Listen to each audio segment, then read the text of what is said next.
So let's jump into paper and other goods. Of course, I have my luggage tag and my airline ticket. I'll be keeping those. Funny story, I flew through Chicago to get to Boston. That's my next World Major Marathon in October, and 17 is my lucky number. Coincidence? I think not. Just as I'll be keeping my gear bag and my Mylar that was put around me at the finish. I'm kind of a geek about those things. I have seen where people have turned those into bags or like pillows or something, and I think that's really cool.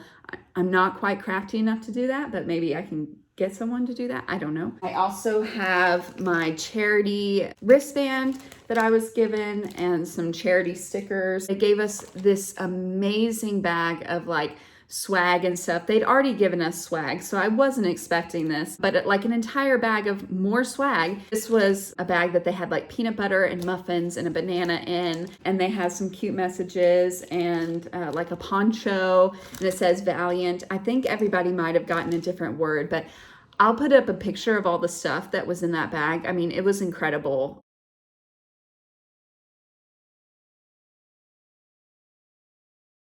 Thank you to 61 Fearless and Catherine, of course, for spoiling us rotten. I may be biased, but you can't convince me that it wasn't the best team to be on. Those ladies, I mean, we really connected, and it was a really great team, and I'm so proud to be a part of it and happy to have been a part of it. So yes, thank you to 61 Fearless. I will treasure the moments and treasure the treasures.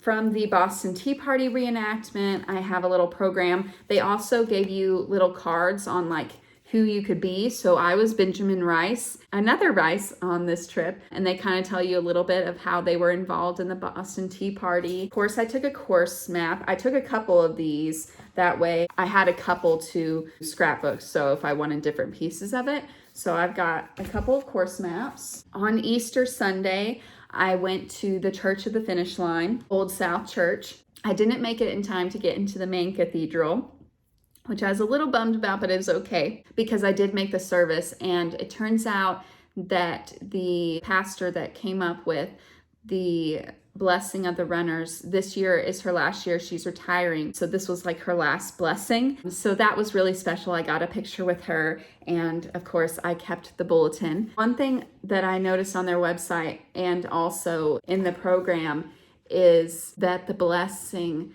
includes my favorite Bible verse, which I don't think is coincidence. It's Isaiah 40:31. May you mount up with wings like eagles. May you run and not grow weary. May you walk and not be faint. She asked everyone who this was their first Boston to stand up, and she kind of went through the ranks, but we got recognized, and it's really special. I was really happy to be there on Easter, even though I was sad to not spend Easter with my family. I thought that was a really special way to spend Easter, and you can also find that full service on YouTube. You won't see me though, so don't try to look for me. They didn't film in the chapel where I was sitting. At FanFest, so where I got the jacket customized, they had free caricatures, which if I would have stayed 5 minutes after this was drawn, I could have seen the 5 of the 8 original women talk. I got the time wrong. I was so happy and distracted by my caricature that I just walked to my hotel and got lunch, which was also special. Another story for another video or another time, but here's the caricature. I thought that it looked like me. I was amazed at how fast this guy drew. There were 3 people drawing. I think this guy may have been the fastest. We clocked him one time, and I don't even think it was his fastest time, but we clocked him one time, and it took him like 4 minutes to draw one of these. Amazing. I wanted to get one in New York, but I didn't end up getting one or having time, so I think that's really cool. That's my first caricature. No wonder I was distracted. So here is my bib. I'm gonna keep these, and I'm gonna frame all my major ones together. But I also use these to create my bib mugs. Now, my past vendor, I guess you could say, of these mugs has stopped making them. And I found that out when I was trying to make my Berlin race bib mug. I ended up going with one off of Amazon. You can get these off of Amazon. I love Amazon, and I wasn't quite sure how they would turn out, but I have my Berlin one here that I'll show you. The thing about this one is it's bigger than these, quite a bit bigger. So here's my Berlin bib mug, and just to give you an idea, see, See how much bigger it is? I probably won't ever get these like redone. I think one's more than enough. But yeah, I'm not mad about moving to this bigger size. So I'll be making one of these for my Boston bib as well. Funny story on my bib number 255 references a number that I've had all the way back to where I started college. And 04, well, this is my 4th star. 5th marathon, but 4th star. It was really easy to remember my bib number, and I really liked my bib number for this one. Also in the start bag, we had the official program. It's got some really cool stories in there. Love the picture of Des and the original women there. Another paper good. I rode the T to my pre-race dinner, so this was on Easter. Funny story, I have a sticker, which I'll show you in a minute, that had this symbol on it. And I had no idea what it was. I was like, is it a jingle bell? Is it supposed to be a bean? What is this thing? It was meant to be the symbol for the T. And I now know what it is, and I wrote it, so I understand. And speaking of stickers, I got some Redbubble stickers. I put a couple in my journal that I'll have to show you. But I got So Good, So Good, So Good from Sweet Caroline. I got the logo and the year on it. And let me go get my journal, and I'll show you the other two that I got. So one of them that I got is this Boston Marathon sticker, and it's the Hopkinton sign. I did have to fix it right here. It was missing this L. I think I did a pretty good job though. I put these sticky notes on my mirror in Boston. One says believe, like Ted Lasso, and the other one says I am a Boston finisher. So I put one on my bathroom mirror and one on my full-length mirror in my hotel room, just as a nice little reminder to myself. And here is the Boston sticker, and there was the T symbol that I was talking about that I was confused. I definitely got the baseball and the Citgo sign, but I was like, what is that? After the marathon, I went to the post-race party. I was going to go on the field and touch the green monster, but the line was really long, so I didn't end up doing that. But I did go to the post-race party, saw a proposal, got a Fenway Frank, got Cracker Jacks, which this was my little prize. I'm gonna have to scan it. They don't do physical prizes anymore, I guess. It's like a little online arcade game. I don't know. I'll check it out. I got a souvenir cup with the Red Sox on it and the green monster. And my favorite thing that I got there. This booth wasn't even supposed to be there. The lady had worked the game that day, and they asked her if she would come work the game. She wasn't quite sure she wanted to. She ended up doing it. She was the only stall selling this and selling ice cream, and she was at the very far end. I almost missed her. My friend Christina saw her, and I'm so thankful. It made my night because I got a little cap cup of vanilla soft serve, but I was really more about this cap cup. I was so excited. They did also have like little baseball cups that you could eat out of for like chips. They were bigger, but I really wanted the cap cup, and I'm so excited that I got the cap cup. It's the little things, you know. It was a little bit of a hunt, but I was successful this time, and I didn't even have to have anybody hunt for it for me like I did in Berlin. But I got the papers the morning after. I got the Boston Herald and the Boston Globe. 7-Eleven is where I found them, and not the 7-Eleven right by my hotel, because that would be too easy. It was too small. But in the bigger 7-Eleven, it was there. So just if you're looking for them, they'll be most likely in a 7-Eleven. That day, I also went on a little bit of a cannoli crawl.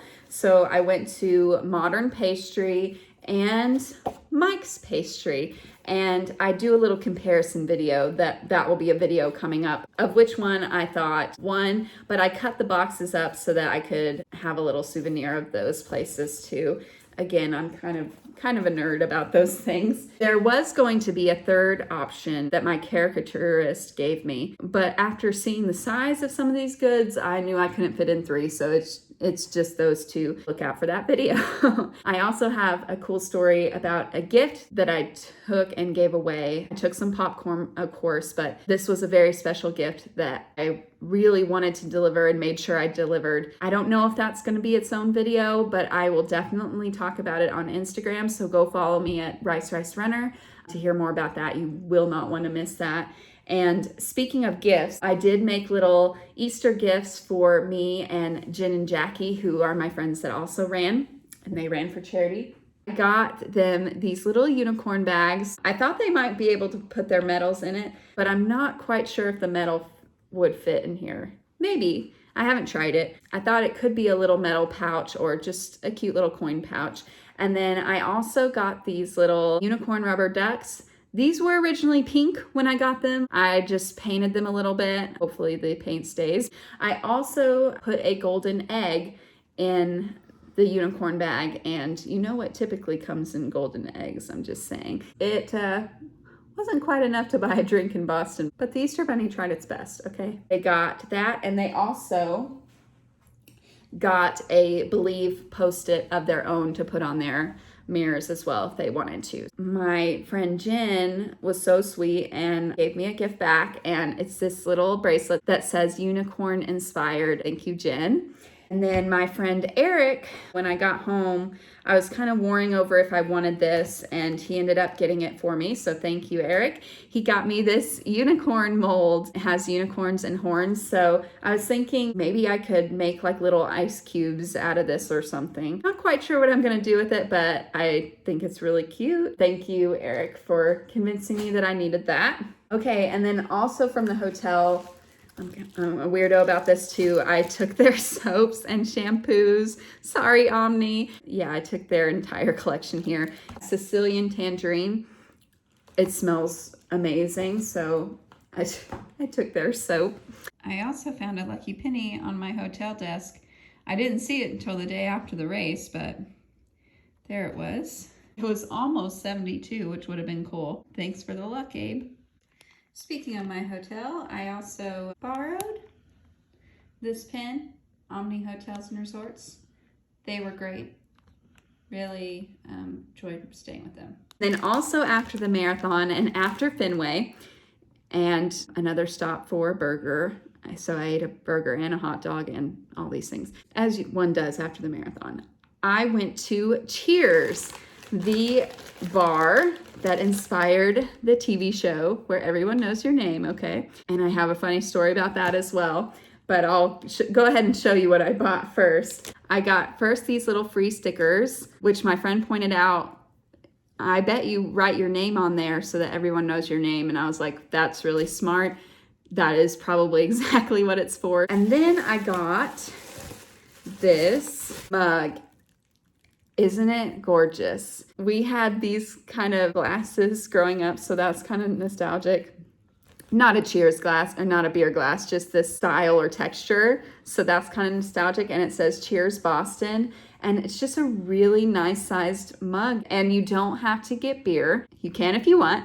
And even if you do like order a drink at the bar, they'll give you a new cup to go home with. We didn't make it in time to like go through the gift shop because I ended up talking to the runner sitting next to me for quite a while. One of them was from Lovington, New Mexico. And if you don't know this, I went to high school in New Mexico. So we had a nice little chat about all things New Mexico. And then I went to take a picture of the Cheers sign that was hanging over a table, and there were runners there as well, a couple from the UK. So we had a nice talk about London. I studied abroad there. That was my first marathon. We talked about all that. And then on the other side, there was a group that included a guy that went to Texas Tech, Lubbock, Texas, which is where I also went to college. So we had a nice long chat about that. My friends that I was with, they actually stepped outside, and I kind of felt bad because they were probably going, isn't she tired by now? They were really nice and you know, gave me all the time I wanted to talk to these other runners, which made the night really special. So thank you, Josh and Christina, and thank you to all of you that I talked to at Cheers. It really did feel like, you know, a local bar and like I was amongst friends. That's a really special memory for me. My last thing that I purchased at the Boston Tea Party Museum was an ornament. Again, you know how I feel about ornaments, and I had to get one for this trip. And I'm so glad that I got it at the Boston Tea Party Museum. Now they had several options actually, but I thought this one looked the fanciest. Oh good, it made it. I was a little bit worried. It's a Kurt Adler, and look at it. It's like a porcelain teapot. It's not plastic. I was a little bit worried about getting it home, but they packed it really well. They had a shorter, squatty one, more the traditional shape, but I thought the tall, like service shape was really cute. I think it's called service. Anyway, I thought the taller run was different. That blue and white porcelain is really classic. And you know, the blue kind of goes with the Boston Marathon colors. So anyway, that was my ornament from the trip. Something I also had done before the marathon, I've shown you this shirt already. Since then, I got one of my local printing shops to add my name. I have a Cricut, but I was a little bit nervous about, since I don't have a heat press, I didn't want to mess up the shirt, basically is what I'm saying. And I also didn't want it to peel, so I took it to the professionals and they were so nice about it. As soon as they saw Boston, they knew what I was doing and they were very excited for me and so sweet. So they put my name on it for me. And also, if you've been following along, you know that I put a Bible verse somewhere on all of my race costumes, which I wasn't even planning on doing a costume for this run. But after talking to one of my friends and her seeming kind of disappointed that I wasn't, I pivoted and I decided to do something, and I saw this white and I was like, okay, what can I do that would still include a white shirt?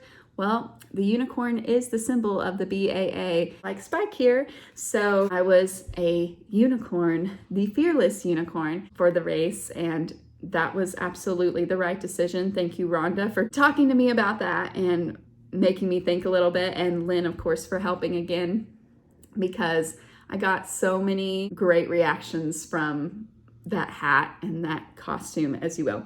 Anyway, back to what I was saying. As you know, I always put a verse on all of my costumes somewhere. So I just had them put it on my shirt this time. And it's Psalms 34:4. I'll put it in the description what that is. But it was very accurate to how I was feeling before race day and then the result of the race. It was the perfect verse for this race. Let me show you the visor just because I think it deserves its own close-up.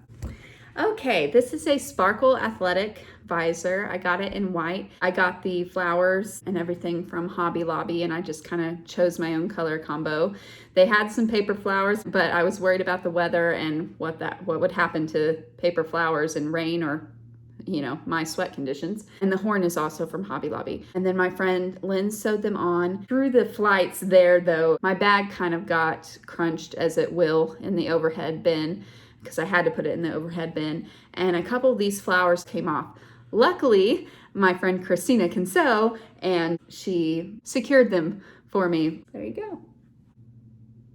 And of course, I've got my medal here. It is slightly smaller than the 125th, and it's silver instead of gold. The 125th was, of course, the big anniversary year, but I love it. With the silver, you can really see the details in the unicorn's face, and on the back, it has another unicorn inlaid in there, has the date, BAA.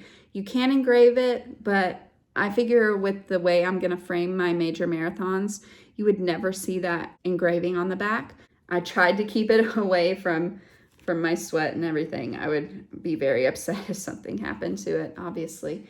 Well, guys, I think that is it. Hopefully I didn't forget anything. If I did, I'll maybe post a picture of it. Thanks for sticking around. My next videos should either be my racecation or my race recap. I'm not sure which one will come first, but stay tuned. This one was quite a bit different than Berlin, almost the opposite of my experience with Berlin. So it's gonna be a good one, but stick around for those. And until I get those done, please like, comment with your favorite thing I got, subscribe, and ring the bell 2 times for notifications. Bye, guys. You're wicked awesome. I'm never gonna get this wrapped back the way it was.